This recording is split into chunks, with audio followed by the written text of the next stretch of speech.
The hardest part of being an online coach. If you are running your own business, you're going to face a lot of these things, and your ability to handle them and continue to show up will completely dictate whether or not you build the business that you want. I'm just going to say it bluntly. I think some coaches react so badly to it. It stops them posting, it stops them turning up, it stops them being able to do their job, essentially, that maybe you shouldn't be a coach. There is a very common response to clients leaving, which is to feel shit about it, which is fine, start to panic about it, then start to think about all the other clients that you've still got and be like, oh, well, these haven't checked in for a couple of weeks and he's not replied to a message, so these guys might be dropping off soon, and then if they leave, then I'm going to be another 3 clients down, and I've not got anyone inquiring at the minute, so that means that my income's going to go down and I don't know where my next inquiry is coming from. It's very easy to start catastrophizing about this and start telling yourself that the business is essentially going to go to shit, right? I've done it. And this is the thing, right? I always thought when I was growing the business, oh, well, when I get to 40 clients, that won't be a problem. Like, yeah, it'll still be shit, but I won't worry about it. You still worry about it. Give yourself an hour. Yep. Go for a walk. Fucking bitch and moan about it. I don't give a fuck what you do, right? But give yourself an hour to really get this out of your system. Come back, and then I always use the word black box it. Black box it, move on. Right. The hardest part of being an online coach. I'm Jake. He's Jake. 2 fully booked online coaches. Been doing this now for 8+ years, taken hundreds of clients through photo shoots, had a few step on stage, and we are here to help you be the best coach you can and build the best coaching business that you can. Correct. Nailed it. Nailed it. I think I've got that down now. I think you have. Yeah. You have. I'll forget it by the next time we come, but it'll be fine. So, yeah, the hardest part of being an online coach. So, obviously, we work with a lot of coaches now, right, in a business coaching capacity. And also just like physique as well. Yeah. We've still got, we've literally got a photo shoot after this, haven't we, right? And we hear a lot of the same things, right? And it's a lot of the same things, by the way, that like we have struggled with and still struggle with as part of running your own business. And I think sometimes it's really easy to just think these things that we're going to talk about only happen to you as a coach, and they're like individual to you, and the panic and the anxiety of having 5 clients drop off in 1 week and what's going to happen and all my other clients going to drop off and I'm never going to get an inquiry again and I'm going to have to find another job is completely unique to you. It's not. Like, it's really, really not. But there are a lot of common problems just like that as an online coach, or I would go as far to say as any like independent business owner, let's say, you're going to face, right? If you are running your own business, you're going to face a lot of these things, and your ability to handle them and continue to show up will completely dictate whether or not you build the business that you want. Yeah, and like, I'll be totally honest. I mean, we've had lots of moments where you've had to talk me down from a ledge. Well, not each other though. Yeah. I'm saying, like, it works both ways, and we're lucky to have each other. And again, that's, one of the benefits of having support, and we've got a lot of community of coaches or whatever. But it's very normal to have these thoughts and these kind of moments of difficulty. As Jake says, how you react is going to be the most important thing. And I'm just going to say it bluntly. I think some coaches react so badly to it. It stops them posting, it stops them turning up, it stops them being able to do their job, essentially, that maybe you shouldn't be a coach. And that's the brutal honesty. So what we're going to talk about today is things that we've experienced, things that our clients experience every single day that we help them with. But the ones, I'll just be totally honest here, the coaches that I work with who have got the best businesses, who get the best results for their clients, who have got the lowest churn rates, who will still be here in 5 years' time doing an amazing job, they simply handle these things better. Yeah. There's less emotion, there's more logic. Yeah. And I think it's important to say from the top as well that there's a very easy assumption to have where, and we've all had this, and I've not asked you this, but I know you will be the same because I had it, where you do tell yourself, oh, well, when I get to X clients, I won't worry about these things anymore, or they won't have an impact. They do. Yeah. I don't think they ever stop having an impact. You get better at dealing with them, you get better at responding to them, but they don't ever not have an impact, right? So the first big problem that you're going to face as an online coach is clients are going to leave you, right? That is just a guaranteed. Every client that ever signs up with you at some point is going to leave you. Whether you get rid of them or they leave you, they're going to go. Yeah. So you're going to have to deal with clients leaving your service. Now, it is never fun. It's never nice. It's not a nice feeling, especially when you weren't expecting it. It can be a bit panic-inducing, right? Yeah. It can be really, really difficult. Especially in the early days when you're building up your numbers. It can feel, right? And we get this all the time on calls, I signed up 3 clients this week, but I have lost 2, and it just feels like it's 2 steps forward, 1 step backwards. Yeah. Like, probably will be for a good chunk of time. Like, that is completely normal, completely normal. And I'd actually as well, I've seen it both ways, right? I've seen coaches, because this is how we grew our coaching business, was similar to that. Like, we might take on 3 clients and lose 1, maybe 2 over an average over time. I think we grew by an average of 2 clients a month, pretty much, over a long time. And I've also seen coaches that have taken on like 10 clients in a week and then been completely overwhelmed by that, and then not done any of the other work they needed to do because they've had too much work to do, or they've not been able to handle the workload of having 10 new clients to take on, right? So there's both spectrums to this, but there is a very common response to clients leaving, which is to feel shit about it, which is fine, start to panic about it, then start to think about all the other clients that you've still got and be like, oh, well, these haven't checked in for a couple of weeks and he's not replied to a message, so these guys might be dropping off soon. And then if they leave, then I'm going to be another 3 clients down and I've not got anyone inquiring at the minute, so that means that my income's going to go down and I don't know where my next inquiry is coming from. It's very easy to start catastrophizing about this and start telling yourself that the business is essentially going to go to shit, right? I've done it. Like, we still do it from time to time. And this is the thing, right? I always thought when I was growing the business, oh, well, when I get to 40 clients, that won't be a problem. Like, yeah, it'll still be shit, but I won't worry about it. You still worry about it. You still 50, 60, like 70, it doesn't make a difference. I remember having a chat with Mike when he was, currently is, but was at the time, like over 100 clients or something. And he lost like 6 in a week. And he was like, exact same thing. He's like, started to spiral about it and catastrophize. He's like, but then you pick yourself back up. And this is the thing, right? So it's fine to have that response. It's absolutely fine to have that response. And we'll talk about how we think you should handle it. But how you then handle it after that initial response will dictate whether or not it continues to happen to that degree, or whether or not you're able to progress your coaching business in the right way, right? Something I do say to a lot of my clients is, I say, give yourself an hour.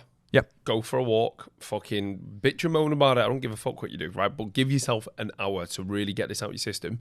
Come back, and then I always use the word black box it. Black box it, move on. Right, that's it. Done. Yep. Happens to the best of us. Come back.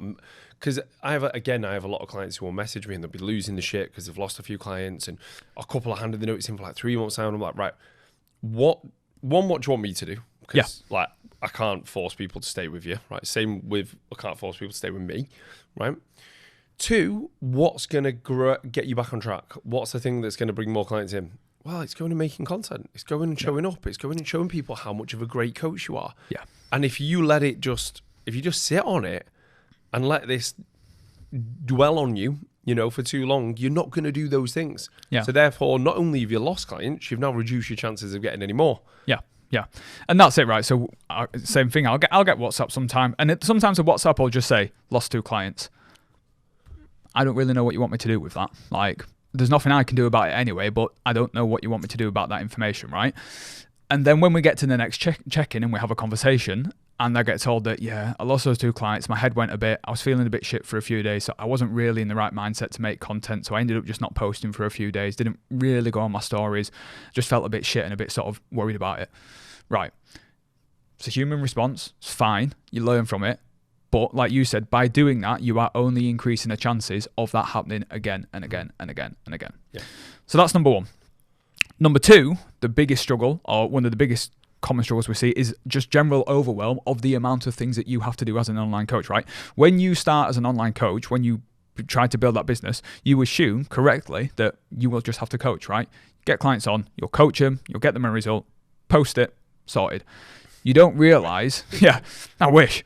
That's the easiest part of the job. Yeah. You don't realize that there is, yes, all the communication with clients between check-ins, which is fine, that's expected.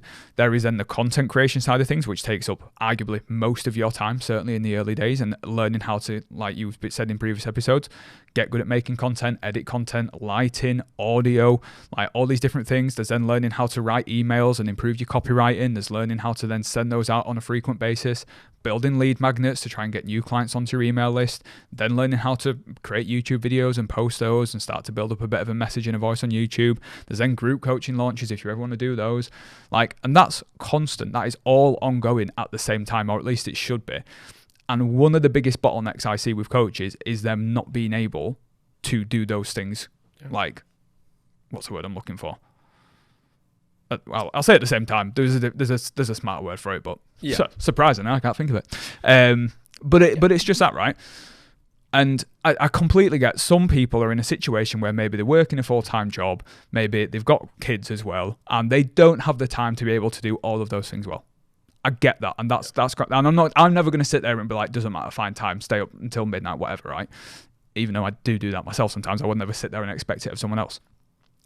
But you do have to learn how to get good at those things. Like the overwhelm is normal. Is just structure, like it is completely just planning and structure. This week alone, on a couple of calls, our coaches were like, "How do you structure your time? Like how?" Because me and you are very good at like we have a lot of clients, way more than the clients that we coach. We probably still post more than the clients that we coach, and we do more emails than them, and we do all this stuff. And one of the reasons that we do that and we hold those standards, because we probably could back off a little bit now if we wanted to, and get to a more maintainable level. One of the reasons we do it is because we kind of want to make sure that we're walking the walk for our business clients as much as anything else. But it's like, it's just structure. It is just structure. Like, I shared my Google Calendar with like a few of my clients, and I was like, every single hour is accounted for. Yeah. And I know it doesn't sound like the most exciting thing in the world, but it helps me stay on track. Yeah. Right. And don't get me wrong, things move in the week and shit, like, and that's fine. But every single week I will know set tasks on Mondays, set tasks on Fridays, pretty much everything in between is like client work, right? Yeah. So it's structured in a way which allows me to, and actually that gives me more free time, because then I don't procrastinate. I just get the shit done that I need to get done. And I know I need to get the shit done during those periods of time, otherwise it doesn't get done.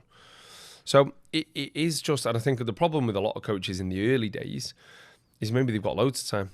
And actually, it becomes like I'll get it done today. Yeah. I'll do it today. I'll do it later. It's like, well, you won't. Do you know, so I had this conversation. So do you know how as coaches, we say to clients, so particularly teachers, right? Teachers have half term or 6 weeks holidays. And they will then say, oh, I've got loads of time to get to the gym next week. It sounds. So the routine goes out the window because they say to themselves, I've got loads of time. I'll find time to do it. I always make the point of saying to them, please pre-plan when you're going to go to the gym. If you're going out for food or out for the day, let's make sure we've got a plan in advance. Not so that you can't enjoy the week off, but just so you actually make sure you get it done. Because 9 times out of 10, it will happen that, let's say teachers, for example, have the half term and they come back and be like, do you know, the week just got away from it and I thought I'd have loads of time and I ended up having no time and I didn't get to the gym, whatever. Same thing with coaches. Yeah. It's like when you've got more time and it's like, I'll have time to do it tomorrow. Something will come up. I'll make that real later. Yep, something will come up later. So you have to have this structure, and that's the only way to sort of, I'll say, deal with the overwhelm. I don't think you can get rid of it, like, because there's like the position that we're in now. I would say we're more overwhelmed than we ever have been in terms of the workload and trying to get everything done. Now, don't get me wrong, it's not a bad place to be with the overwhelm, because like we don't have to worry about, for example, about having enough clients or about like earning the money that we needed to earn, right, to pay the bills. So we don't have that stress, right? Touch wood. Keeps going that way. But there is still the stress of how the hell do we get everything else done now that we need to get done when we are spending the majority of our time coaching. So just full transparency this weekend, right? So I literally landed this morning, flew here, came straight to the podcast studio. We've got this for 2 hours now. Then we go straight to our client photo shoot, which starts at 12. So that'll be for 3 or 4 hours. We then get about an hour or two to chill out. And then we go back out in the evening with our clients and have a big night out. It's favourite day of the year. Like, genuinely, it's our favourite day of the year, innit? And then tomorrow, I fly back middle of the day to go back home to get back at midnight. Now, over this weekend, I have 12 training plans and videos to do for clients that are waiting on them. I've got 2 new setups to do. I've got a YouTube episode to edit. I've got an email to write. And I've got to try and find to get all that done before I get back on Monday. Because on Monday, I actually want to try and have some time with myself and Lilo, because I've not seen him all weekend. Now, I could sacrifice that. I probably won't be married much longer. I could sacrifice that, but I don't want to. So I've got to find a way of getting all that done over the weekend. Like, it doesn't get easier. You just have to be structured. So I've had to come into this weekend being like, right, I've got a gap here, so I'm going to do that there. I've got a gap here, so I'm going to get that done there. Yeah. You've just got to have that approach. 100%. I've been the same year this weekend. I've been like properly overwhelmed with my workload. Yeah. You just have weeks like that. You do. And I actually feel like I've got on top of it a bit now, and I know that next week will be a little bit more relaxed because of that, and that's fine. It is what it is. Like, but I think the difference is you wouldn't know it from looking at our socials, because we've still posted every day. We've still been on our stories every day. We've still put YouTubes out, still sent emails out. Yesterday, you put one out Monday. And this is where the issue comes in, is when you get to check-ins and coaches are being like, I had so much to do, I didn't know where to start, I just didn't get anything done. It's like, right, well, we need to fix that then, because that's what's holding you back. Yeah. So a top tip here is figure out what you're good at certain times of the day, right? So I know, and this is something that you just recognize it over time, right? Like, I'm quite creative in the morning. Yep. 100%. So like, I'm good at making content in the morning. I'm good at emails in the morning. the longer the day goes on, I get worse. I deteriorate. So like things that I can do, not on autopilot because that's the wrong word, but things that I know like the back of my hand and they don't require much kind of creativity. It's just what I'm good at. Client check-ins, writing training programs, that kind of stuff, right? I can do that later in the day, no problem. If I'm creating content, we're here at 9 a.m, right? Like if I'm coming in here to film YouTubes, I'll be here at 9 a.m. Because I know that's when I operate best from a creative standpoint. So I think it's also like really important to recognize what you're good at certain times of the day. Yeah, 100%. So those are like, so that's two of them. The last one is, and this is another one, is wanting to know that what you're doing is working. And this is really difficult, right? Because yes, there are metrics that we would get clients to track, whether it's, inquiries, engagement, conversations, store reviews, all that kind of stuff, to give us an indication that things are going in the right direction. But it's really difficult to know as a coach that things are working in terms of the content that you're putting out and what you're getting back from it, because there are no guarantees with this. And I think this is where a lot of coaches make the mistake of doubting it, not sticking to it for long enough, and then going and trying a different method, which is ironically what they stop their own clients from doing, who are trying to lose weight, try a diet, give it 4 weeks, don't know if it's working, doubt it, go to another diet, same thing happens, right? And they never get anywhere. It's the same thing with coaching. Like, you're never going to have a guarantee that it's going to work. All you can do is stack the chips in your favor to make it the most likely outcome. And that's all you can do, and just continue to keep showing up to make that the case. Yeah, like when we were building, we didn't know it was going to work. No idea. I knew it was going to keep turning up. Yeah. I knew I was going to keep trying, but there was no like, if I put a call to action out on a fucking Wednesday night at 7:03 p.m, that'll work. Yeah. You've got no way of knowing any of this stuff. And say this to clients, I'm like, listen, your call to actions might not be working now. Like, there's periods of time where I've been putting call to actions out every single week, multiple times, and got nothing back for like a month. Yeah. Then all of a sudden I'll put one out and I'll get 5 back. Yeah. Like, was there anything special about a call to action? No. Was it any different to other ones? No. You just don't know. And it might the hardest thing is, as a coach, might be the right time for you to take clients on. Doesn't necessarily mean it's the right time for somebody else to sign up. They might not be ready. All you can do, as Jake says, is just keep stacking the chips. Yeah, and I always come back to the same point, like, because I grew very, very slowly, right? I think over a 2-year period, I think I went from like mid-20s to like low 30s in terms of client numbers, right? Which is relatively very slow. So obviously over that time, I was like, is this actually going to get to where I want it to be? Am I going to be able to grow the business? Is this going to be my primary income? Is this going to be a long-term thing? And you naturally have those doubts. The only thing I always came back to was, I know I don't want to do anything else. So the only option I have is to keep showing up and to keep going. And like, I'm sure you'll agree with this. Like, I've said to clients a lot before, right? About me and yourself. And without trying to, I don't think this is big-headed. I hope it doesn't come across like that, because it's not meant this way. We're not the smartest people in the room, clearly. Like, we're not. Like, I would say we're very good fucking coaches, but we're not the smartest people in the room, right? I mean, I am the biggest guy in the room, but we're not the biggest guy in the room, right? But what I do think we do very well is we show up all the time. We are probably 2 of the most consistent people in the room, because we will just show up and show up and show up and show up and show up. And to the point, like we've spoken before, like, we've not missed a day of posting for like 4 years or something like that. I think I missed 1 day around the week when my daughter was born out of 4.5 years of posting. Yeah. That doesn't mean every post has been incredible, by the way, but I've shown up. Yeah. I've been on my stories.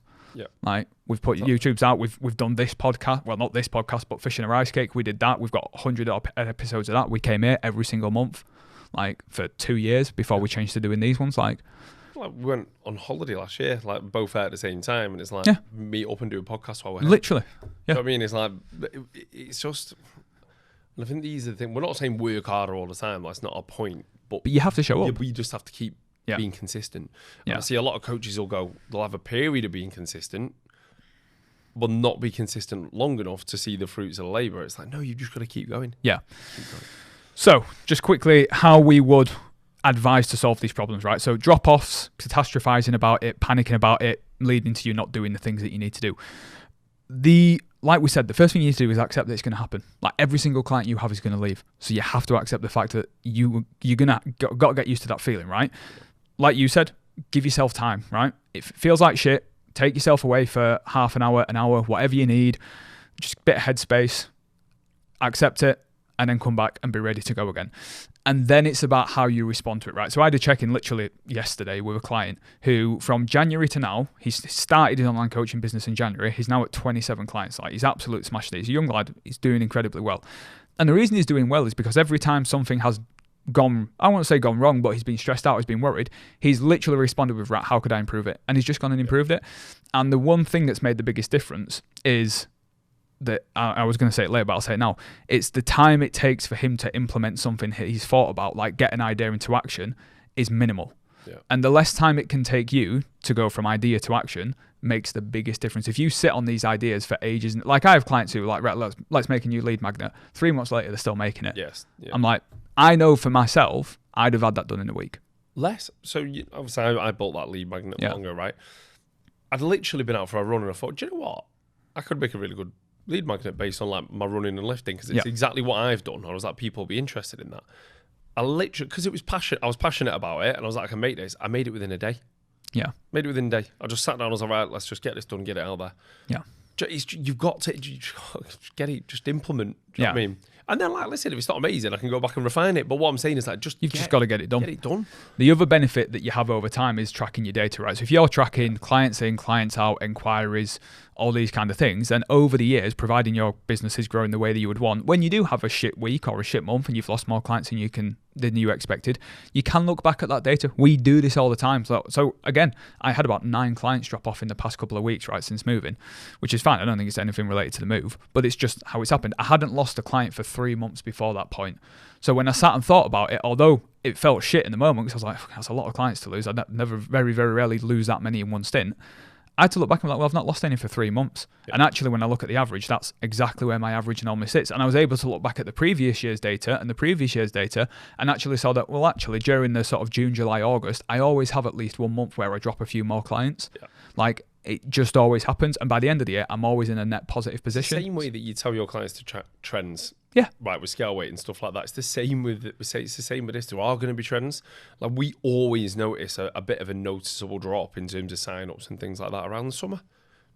Just happens with our niche and our demographic and the way that we operate. And then we always see it come back around in September and October, like without fail.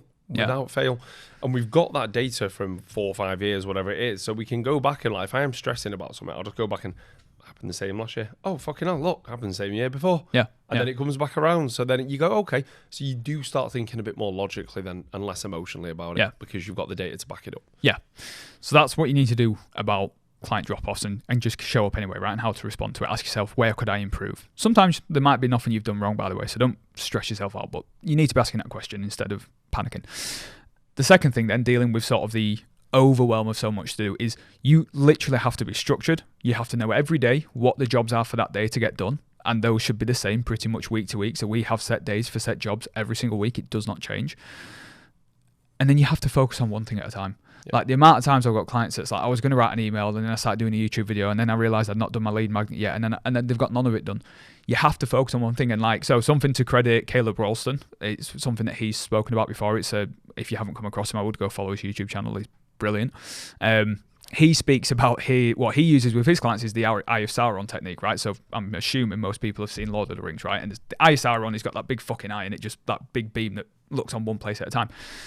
And he says you have to look at it like that, right? You have to look at all these different things, emails, YouTube, Instagram content, whatever it is, and you have to use an Eye of Sauron technique of, right, for June, I'm just going to focus on improving my copywriting. I'm still going to post on Instagram and I'll still do a couple of YouTube videos, but whereas I might do every week for YouTube normally, I might drop to once every 2 weeks to make sure I've got more time to really improve my copywriting. And then July, I'm going to improve my Instagram content. And then August, I'm going to improve my YouTube. I've watched Caleb, but I've not heard that one, right? And that's what we do with our clients. So I will have, for example, I've got clients planning out launches for like group launches in August, September and stuff like that. And I'm like, that's now your priority. Yeah. Right. So the YouTubes I've been asking you to do weekly, the Instagram content, which we've had posting every single day. I don't mind if that drops slightly now because we're shifting our focus slightly. So I'm not just saying do all of this plus this. I'm saying let's stay consistent. Let's put that more manageable. And let's ramp up the intensity over here with our forward planning and thinking longer term. Yeah, exactly that. And then, like we said, when it comes to sort of wondering whether things are going in the right direction or what you're doing is even working, the only way to counter that is to track your metrics, to know how often you're posting, what kind of content you're putting out, the conversations you're having, the story views you're having, inquiries, sign-ups, drop-offs, all that kind of stuff over time. And then it's just time to implement. Like, the less time it takes you to come up with an idea and do something about it, the better and the quicker you will grow. Because you're going to get through more ideas. And you'll just get better at the stuff. 100%. Whether it's editing a video, whatever it'll be, you will just get better at it. 100%. Sweet. So that's it. Yeah. Lovely stuff. There is a live video that we've got, by the way, if you want to learn how we built our authority. It was a live talk we did. It's in the description below. Go download it. Go and click it. Cheers, guys.